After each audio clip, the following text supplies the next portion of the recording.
Olá, eu sou Macorati e nesta aula nós veremos como usar o recurso record na linguagem C#. A imutabilidade é um recurso da programação funcional que permite criar programas mais fáceis de testar e de manter. E até recentemente o C# ele não dava suporte à imutabilidade de forma nativa, ou seja, ela não estava pronta para ser utilizada na linguagem C#. Existe o namespace System Collections Immutable, que pode ser baixado via pacote NuGet, tornando assim disponível no Netcore e também no NetFramework a utilização de interfaces e classes que definem coleções imutáveis. Agora, com o advento do C# 9 e do Net 5, nós temos agora o novo recurso record, que introduz o conceito de um tipo imutável que nós podemos definir, criar e usar na linguagem C#. Foi isso que nós apresentamos nas aulas anteriores. Mas como e onde nós podemos usar o recurso record na linguagem C#? O primeiro uso que vem à mente seria os DTOs. Um DTO é um caso clássico em que a imutabilidade é um recurso desejado. Assim, quando usamos um DTO, uma instância de um DTO é frequentemente serializada para que possa ser independente da tecnologia usada no consumidor final. E naturalmente, quando nós transferimos um objeto de dados entre um banco de dados e um cliente, por exemplo, você gostaria de garantir que o objeto não possa ser alterado. E é esse exatamente o propósito do DTO. Então, para criar um DTO imutável, nós podemos usar os recursos dos record do C# 9, implementando assim um DTO imutável. Como o tipo record ele é imutável, ele é seguro para trade, ou seja, ele é safe trade, e ele não pode sofrer alteração após a sua criação. E com isso nós garantimos que os dados não serão alterados durante a transferência. Para mostrar isso na prática, nós vamos ver um exemplo onde nós vamos implementar o padrão Options para definir a configuração do domínio e da porta de um servidor SMTP em uma aplicação ASP.NET Core MVC. A implementação do padrão Options está documentada aqui nesse link. Eu vou mostrar aqui para você. Está aqui, ó, Options Pattern em ASP.NET Core. Então eu vou seguir essa documentação e vou fazer uma implementação básica, cujo objetivo vai ser mostrar a utilização do record. Então primeiro eu vou mostrar a implementação padrão usando a ASP.NET Core 3.1, que é feita usando classes. Então eu vou abrir aqui o projeto, olha, o projeto já está pronto, é um projeto ASP.NET Core MVC, e aqui eu defini uma classe na pasta Modules, que eu chamei de SMTP Configuration, e defini duas propriedades, Domain e Port. Aqui eu estou definindo o domínio e a porta, numa configuração hipotética que eu vou usar nessa aplicação. A seguir, eu defini aqui, ó, no arquivo Startup, eu defini a configuração do serviço. Eu criei uma instância da classe, dei um bind e defini aqui um serviço com escopo de vida Singleton. No arquivo app settings, eu tenho aqui definido os valores que eu vou usar na minha aplicação. E aqui no controlador Home Control, ora, eu estou injetando a instância do meu serviço, SMTP Configuration, definido ali no arquivo Startup. E aqui no método ActionIndex, eu estou obtendo os valores lidos lá do arquivo de configuração. Estou colocando numa view bag e vou exibir na view, olha.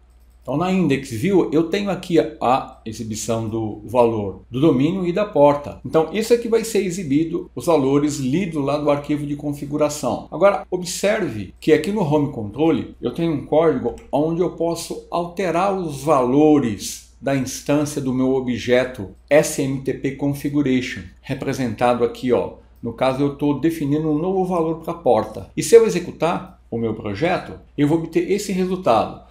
Observe que eu tenho o domínio, que foi lido lá do arquivo de configuração. Vamos aqui voltar para o projeto. Olha aqui o arquivo de configuração smtp.gmail.com e ao valor da porta. O valor da porta que está sendo exibido foi o valor que eu atribuí aqui no meu controller, Home Controller, tá vendo? Eu alterei o valor da porta. Então nessa abordagem, aqui onde eu estou usando a ASP.NET Core 3.1 e estou usando uma classe implementando o padrão Option para ler as informações do meu arquivo de configuração, eu estou podendo alterar os valores definidos aqui, ó, no arquivo de configuração. Então, para evitar isso, eu vou agora mostrar a implementação feita usando o NET5 e o tipo Record. Vou abrir aqui o Visual Studio 2019 Community Preview e um projeto criado no ambiente do NET 5.0. Olha, eu vou apenas aqui editar o arquivo de projeto. Olha aqui. Então aqui é o NET 5 e eu estou usando agora a implementação no ambiente da NET 5. Então a implementação ela é feita da mesma forma que eu fiz na ASP.NET Core 3.1. Eu defini aqui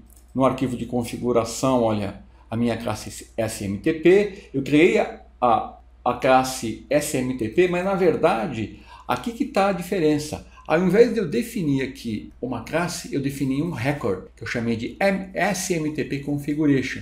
E aqui eu defini as mesmas propriedades, usando as propriedades init only. Então, dessa forma, eu criei um tipo imutável, que não vai permitir alterações depois que eu criar uma instância. Essa foi a única alteração. A configuração continua a mesma, ó. Eu criei a instância do meu record agora, né? Defini o bind, registrei um serviço Singleton para a instância do meu record. E em app settings eu tenho a definição aqui ó, dos valores, da mesma forma que eu tinha na ASP.NET Core 3.1.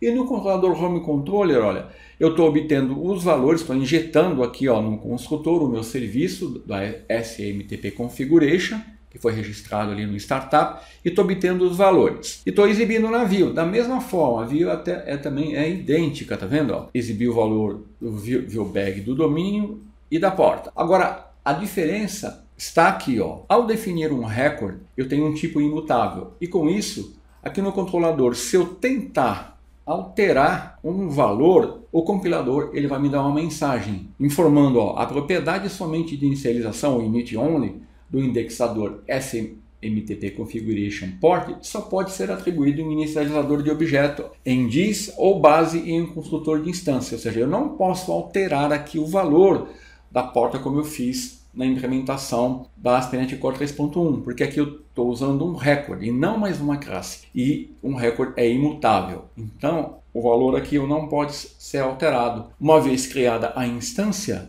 da classe, os valores não podem ser alterados. Então, se eu executar, eu vou obter o mesmo resultado, só que agora eu vou ter os valores lidos realmente lá do meu arquivo de configuração, ó, 465 e o domínio, porque eu estou usando o record no ambiente NET 5.0. Então, dessa forma, usando records, nós garantimos que a nossa configuração não poderá ser alterada. Esse é um exemplo bem simples, mas mostra as possibilidades de record.